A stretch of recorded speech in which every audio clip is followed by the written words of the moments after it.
Guys, आप सभी का स्वागत है आपके अपने YouTube चैनल DFC में। आज के इस वीडियो के अंदर मैं NCERT मैथ क्लास 8 का प्रश्न वाले 2.2 का क्वेश्चन नंबर फर्स्ट हल करके दिखाएंगे।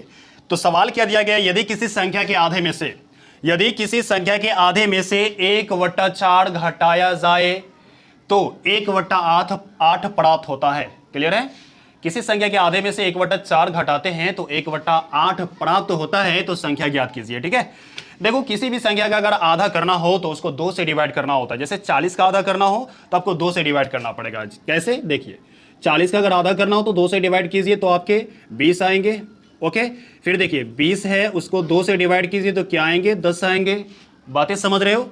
अगर आपको 70 का आधा करना है तो 2 से डिवाइड कीजिए ना, तो आपको क्या आएंगे? 35 आएंगे। ठीक है, यानी किसी भी संख्या का अगर आधा करना हो, तो क्या करेंगे? उसको 2 से डिवाइड कर देंगे तो आधा हो जाएगा। क्लियर है? बातें समझ में आ रही है?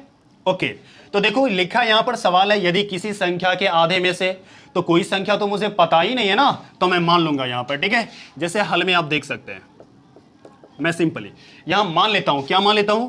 माना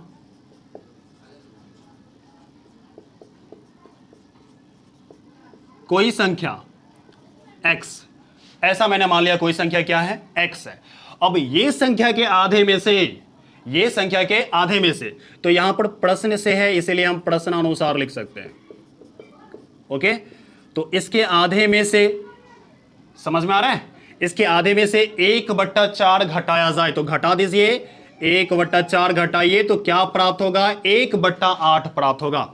ये मैंने लिख दिया इस प्रकार। ठीक है, देखो यहां पर ये आपके समीकरण प्राप्त हो गए। समीकरण कैसे हल करना है ये आपको अच्छी तरह आता है। ठीक है, अगर नहीं आता तो गौर कीजिए, मैं आपको इसमें सिखा दूंगा। ओके, देखो सबसे पहले समीकरण के अंदर बराबर के उस साइड कुछ संख्या होंगे, बराबर के इस साइड कुछ संख्या होंगे। ठीक है, तो बराबर के उस साइड जो संख्या है, यानी जिस तरफ x है, x किधर है? इस तरफ है, यानी x को छोड़ करके धीरे धीरे सभी संख्या को बराबर के उस साइड ले जानी है।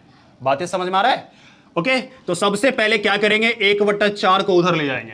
क्लियर है? अब कहोगे 1/4 ही क्यों ले गए? तो ये बताइए x से सबसे ज्यादा दूर कौन है बराबर के इस साइड? तो 1/4 ही है। ठीक है, तो 1/4 को ही हम उधर ले जाएंगे। ओके, तो हम क्या करते हैं? 1/4 को उधर ले जाते हैं। लेकिन उधर ले जाने से पहले एक रूल याद रखना, अगर आपका संख्या प्लस में है तो उधर जाएगा बराबर के उस साइड, तो माइनस में हो जाएगा। समझ रहे हो क्या? ओके, अगर आपका संख्या माइनस में है उस तरफ जाएगा बराबर के उस साइड, तो प्लस में हो जाएगा। समझ रहे को नहीं? ओके, अगर संख्या आपका मल्टीप्लाई में है बराबर के उस साइड जाएगा तो डिवाइड में हो जाएगा। क्लियर है? अगर आपका संख्या डिवाइड में है तो उस साइड जाएगा तो मल्टीप्लाई में हो जाएगा। समझ रहे हो?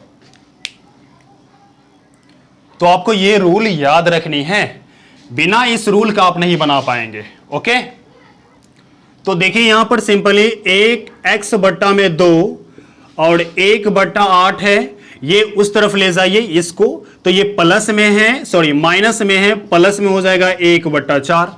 1/4 मैंने लिखा।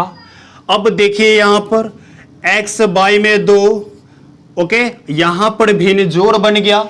भिन्न जोड़ तो बनाने आता है, अगर अभी तक आपको नहीं आता है तो डिस्क्रिप्शन में लिंक होगा भिन्न जोड़ का, वहां से जाके देख सकते हैं, आप भिन्न जोड़ बनाना वहां से सीख सकते हैं। ओके, तो देखो यहां पर इन दोनों में करना है क्या? एलसीएम निकालिए। एलसीएम जब निकालिएगा तो 8 आएगा।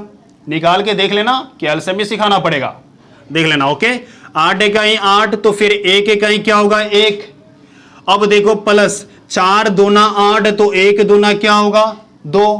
क्लियर है? अब देखो कि अब 2 को हटाना यहां से, क्योंकि x के अलावा कोई भी संख्या बराबर के इस साइड नहीं रहेगा, धीरे धीरे सभी संख्या को उस तरफ भेजना है। ओके, रूल के साथ। तो यहां पर हो जाएंगे x बराबर ये होंगे 3/8, मैंने लिख दिया। अब ये कुंची में है तो देखो ये भाग में है, इसके नीचे जो रहता है वो आपके भाग में कहलाएगा। ये अपॉन दिख रहे हैं, बट्टा देख रहे हैं, उसके नीचे में है तो ये आपके भाग में है, उस तरफ कुंची में होगा, गुना में होगा तो गुना में कर दीजिए। मैंने गुना में कर दिया। अब देखो 2 से कट रहा है, 2 इकाई 2, 2 चौके 8। क्लियर है? मैंने काट दिया। अब संख्या आपको बचा यहां पर x बराबर 3 एका ही 3/4, ये आपके आंसर हो गए, x का मान निकल गया ये, ठीक है। यही वो संख्या है जिसमें 1/4 घटाएंगे तो 1/8 प्राप्त हो जाएगा। क्लियर है? तो देखो यहां पर मैं इसको इस प्रकार भी लिख सकता हूं, मैं इससे लिख देता हूं यहां पर, अतः संख्या बराबर क्या है, यहां पर 3/4 है ना, तो 3/4 लिख दीजिए, ये आपके आंसर हुए। ठीक है, आशा करता हूं कि ये वीडियो आपको समझ में आया हो। ठीक है, अगर ये वीडियो समझ में आया तो इस वीडियो को लाइक कीजिए और चैनल पर पहली बार आए हैं तो चैनल को सब्सक्राइब कीजिए, साथ में बेल आइकन भी दबाइए और ये वीडियो उन लोगों तक पहुंचाइए जो लोग पढ़ाई करना चाहते हैं।